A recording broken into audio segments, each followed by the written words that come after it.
Hello guys, maluto po tayo ng adobong sitaw na may bagoong alamang. Right. Garlic, luya o ginger, sibuyas bombay,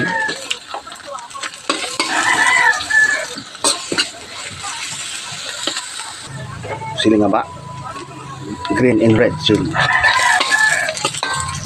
kamatis, adobong sitaw or balatong na may bagoong alamang. Ito na po yung bagoong natin. Yan. Wow, ang bango-bango. Lagyan na po natin yung isang labrador na sitaw. Wow. Wow. Yes. Yes, so.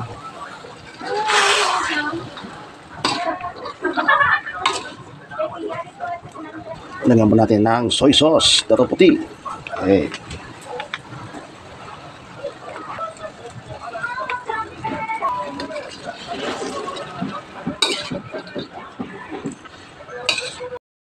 Lagyan po natin ng chicken cube.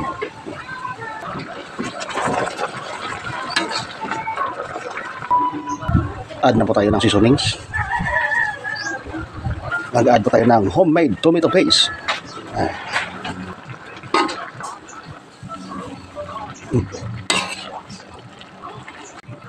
Takpan na po muna natin.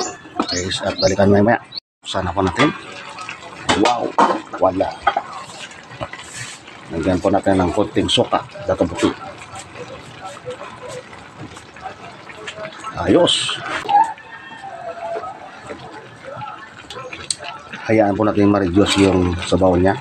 At saka, hindi po tayo naglagay ng sabaw dito. Kusang nagkaroon na ng sabaw galing siguro sa sitaw. Okay. So guys, okay na po to yung adobong sitaw natin na may bagoong alamang. Alright.